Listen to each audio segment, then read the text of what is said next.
दिल्ली का एक news channel students के बीच एक लाइव टॉक शो ऑर्गेनाइज करता है जिसमें सेलिब्रिटी गेस्ट के रूप में राहुल उपस्थित होते हैं। राहुल एक बहुत नेम फेम वाला ऑथर एंड मोटिवेशनल स्पीकर है जिसकी यंग जनरेशन फैन है। जब चैनल की लड़की रिपोर्टर राहुल से पूछती है, राहुल जी आपके इस सक्सेस का राज क्या है, अपनी सफलता का श्रेय किसे देना चाहेंगे?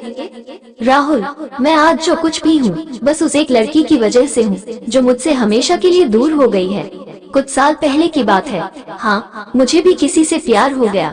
इजहार उसने भी किया। हम दोनों ही इस हसीन रिश्ते को एक खूबसूरत नाम देना चाहते थे। मैं उसका लाइफ पार्टनर बन पाता उससे पहले वो मुझसे बहुत दूर हो गई।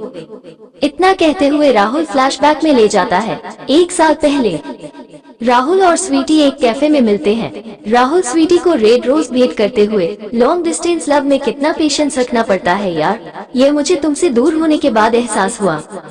स्वीटी, हाँ बात तो सही है, लेकिन तुमसे दूर जाने पर मेरी भी दुनिया बदल गई।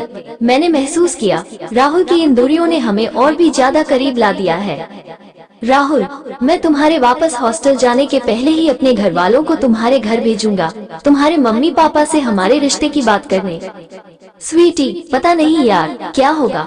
राहुल, टेंशन ना लो, सब गॉड पर छोड़ दो। अगले दिन सुबह स्वीटी का कॉल आता है। राहुल, हेलो। हाँ स्वीटी। स्वीटी, राहुल जो मैं कहने जा रही हूँ उसे ध्यान से सुनना। राहुल, हाँ बोलो ना। स्वीटी, आज के बाद मैं तुमसे कभी बात नहीं करूँगी और आइंदा तुम भी कभी मुझे कॉल नहीं करना। राहुल चौंकते हुए, क्या क्या तुम ये क्या मजाक कर रही हो? स्वीटी, मैं मजाक नहीं कर रही बल्कि सच कह रही हूँ। आज के बाद हम दोनों अब कभी नहीं मिलेंगे और यही हम दोनों के लिए अच्छा होगा।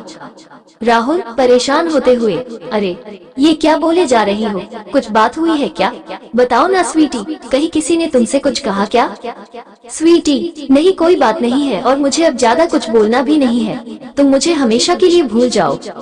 राहुल, अगर तुम्हारा यही फैसला है तो ठीक है, सुनो मेरी भी बात, तुम मुझे भूल जाओ पर मैं तुम्हें कभी नहीं भूल सकता। आज के बाद तुम्हारी मर्जी के बिना ना मैं तुमसे बात करूंगा और ना ही कभी तुमसे मिलने की कोशिश करूंगा, मगर इतना बता दूं कि अब सारी जिंदगी मैं तुम्हारी जगह किसी और चेहरे को नहीं लेने दूंगा। शुक्रिया इस एक तरफा फैसले के लिए, लव यू। और कॉल डिस्कनेक्ट हो जाता है। फ्लैशबैक खत्म होता है। राहुल इंटरव्यू देते हुए, सिचुएशन कुछ ऐसे नाजुक हो गए कि मैं सुसाइड कर लेना चाहता था, लेकिन फिर मैंने निश्चय किया कि मैं जिंदा रहूंगा, लेकिन अपने आप से ये वादा भी किया कि मेरी लाइफ में अब कोई और लड़की कदम नहीं रखेगी। उसके बाद वो मेरी प्रेरणा बन गई और एक एक कर अपनी हर कामयाबी में उसे ही डेडिकेट करता चला गया।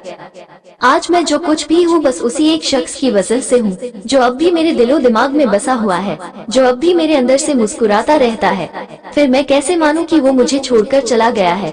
मैंने किसी से प्यार किया था, टाइम पास नहीं, इसलिए अब मैं बस उसी एक चेहरे को सारी जिंदगी चाहता रहूंगा, क्योंकि उसे यूं शिद्दत से चाहना ही मेरे जिंदा रहने की वजह है।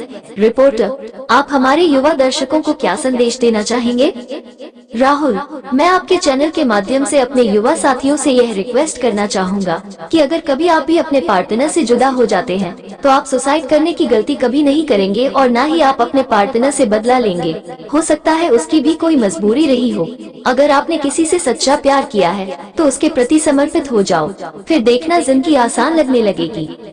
ये लाइव इंटरव्यू पूरी दुनिया देख रही थी और मोबाइल पर इंटरनेट के माध्यम से दूर बैठी स्वीटी भी उसे देख रही थी। राहुल की यह बातें सुनकर उधर सारे स्टूडेंट्स तालियां बजाते हैं तो इधर स्वीटी का चेहरा आंसुओं से भर उठता है।